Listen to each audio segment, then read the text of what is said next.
All right. Hello, pre-calculus. Here we go. Going to go over your practice test for your Monday assignment, your Ed puzzle. Okay, so we got to solve algebraically with logs. So lots of different strategies we have discussed in class, and so you just got to pick the appropriate one for the certain situation. So the strategy I would use on 1A is circle around the problem. 27 to the 4 over 3 equals x.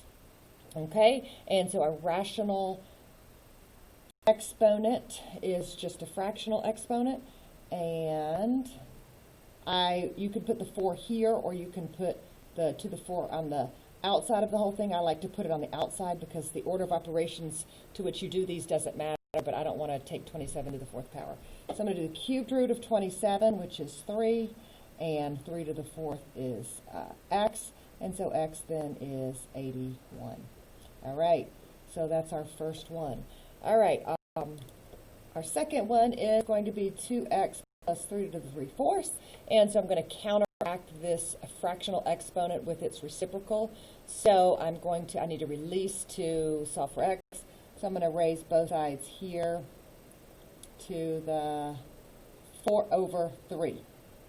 All right, and we get 27 to the 4 over 3 again. So those just are multiplicative inverses. They just cancel to 1. So I've got 2x plus 3 here equals, I've already done this 27 to the 4 over 3. So you can just look at this bottom number as long as you know it's the root and take the cubed root of 27, which is 3, and then raise 3 to the 4th. So this is 2x plus 3 equals 81. 2x equals 81 less 3, 2x is 78, divide by 2, and x is 39 here. All right, on to letter C. So here I see compatible bases, so switching kind of strategies here, circle around, here, reciprocate the exponent, and here I see compatible bases. So 125 is 5 cubed to the 1 minus x, and 25 is 5 squared.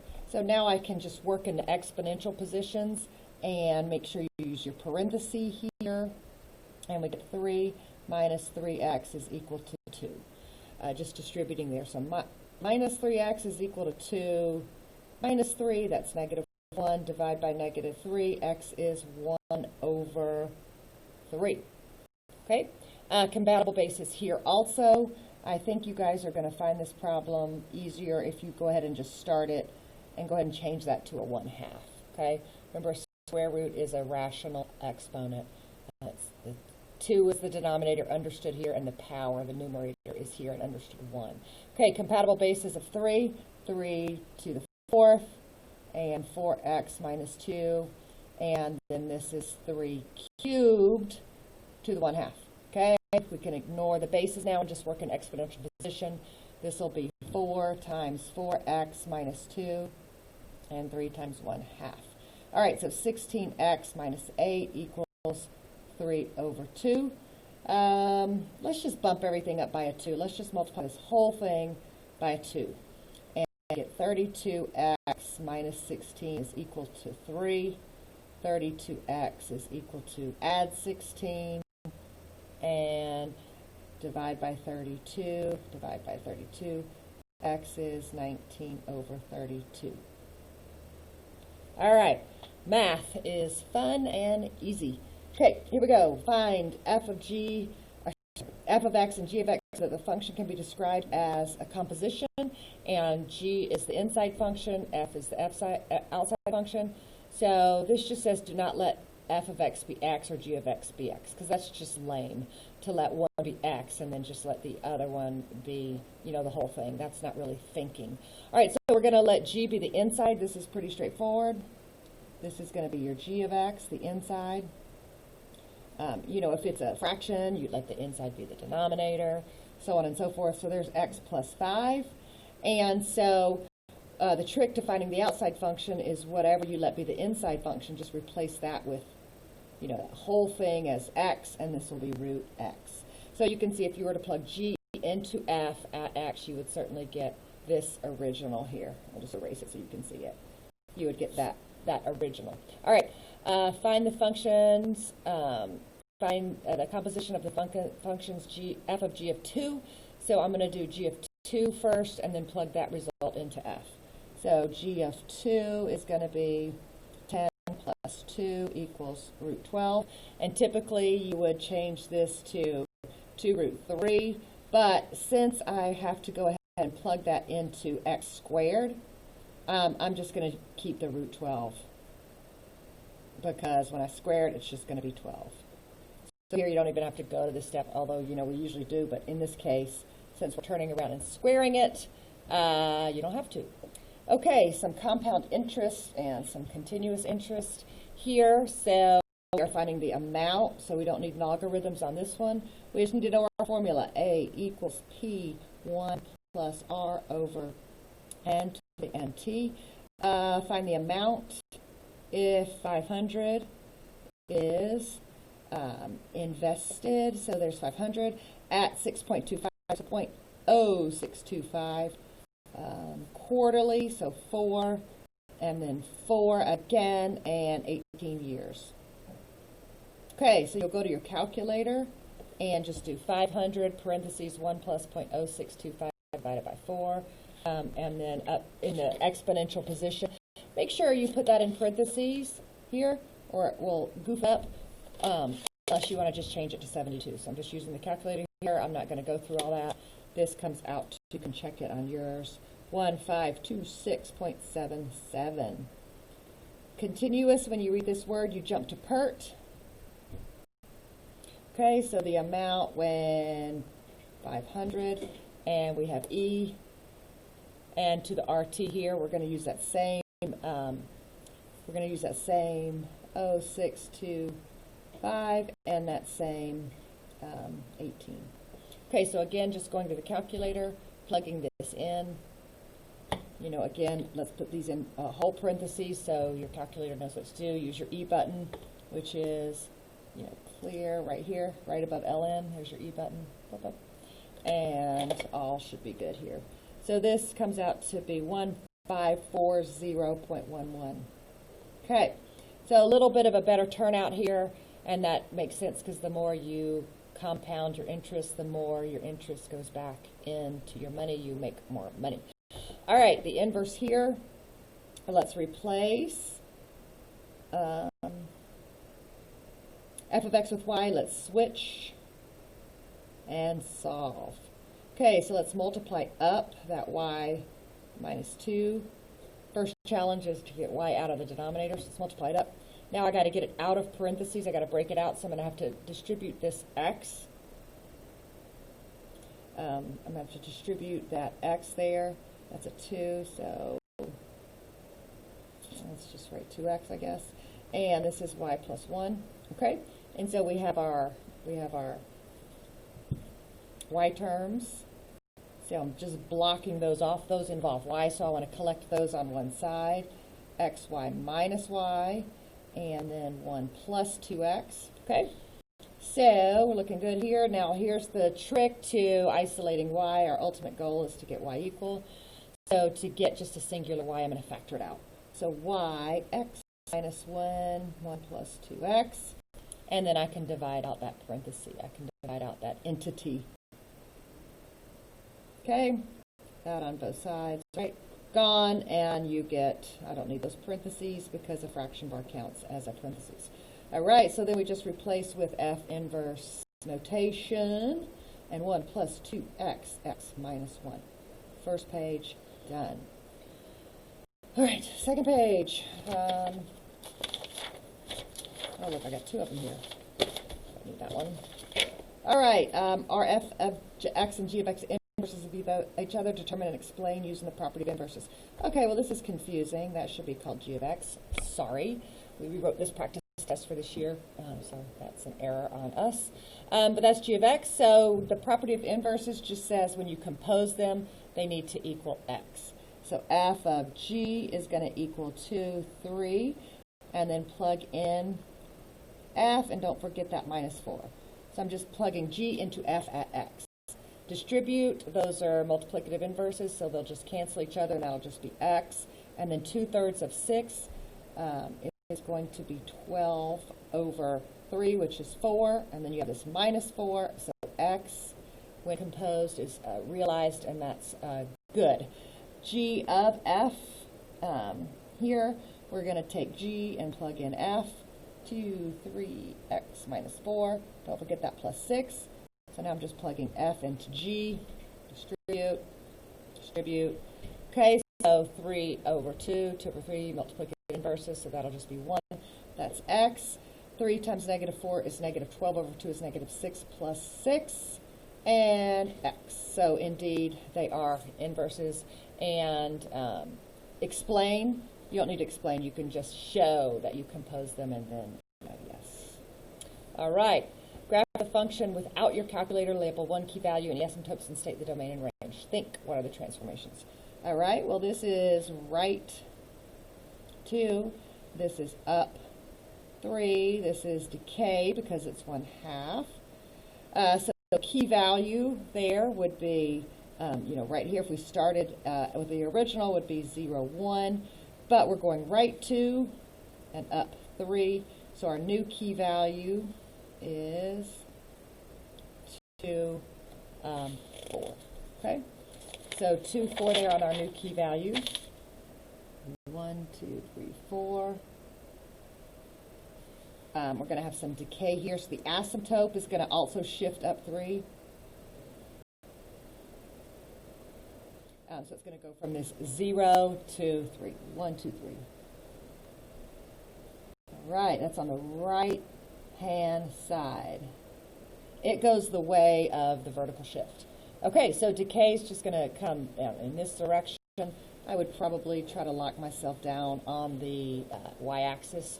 So let's zero out x, and we get 1/2 to the minus 2 plus 3. 1/2 to the minus 2 is 2 squared, and so that's 7. So 1, 2, 3, 4, 5, 6, 7. They didn't ask for this, but it just gives a nice shape to the graph. Okay, so key value, check. Domain, it's easy. All exponentials have all real numbers, and then the range is just your lowest value and up, and so this lowest is going to bottom out at this asymptote non-inclusive because the asymptote is, it's a dashed line. It's not going to cross that asymptote. This is 3 to infinity. Okay, so domain and range, done. Okay, f of x contains the key point. This is also confusing, you guys, sorry. This contains the key points 2, 3, so on and so forth. And you see we get some duplicity here, all right? So you've got 2 going to 3 and 2 going to negative 7. So this is actually not a function. F of x is not a function. It's just a relation. So this should be called a relation right here. Okay, a relation can have an inverse. A function can have an inverse. A function can have an inverse. That's a function. So you can have, all kind of scenarios here. Just to say that you have an inverse, it doesn't necessarily have to be a function. But, it just depends on how the points shake out.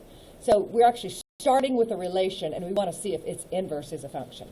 So you may start with a function, and then its inverse is not a function. You might start with a relation that's not a function, and its inverse may be a function, or they may both be functions. So we just got to check it out. All right, so what do you do with points? Well, for the inverse, you just flip those. And if there's, nobody's sharing points, you don't have anything to worry about. If they're all just one-to-one functions are always a function, and so, as is their inverse. So this is, again, what we're worried about. We've got some little sharing of ordinates here. But this is 3 going to 2, and 3 going to, and also, wrong way. 3 going to 2, and negative 7 also going to 2, and that's okay. So this is your 90 going to an A and your 90 going to a B. That's not okay. This is your 90 going to an A and your 95 going to an A. That's your analogy. So this is actually a function.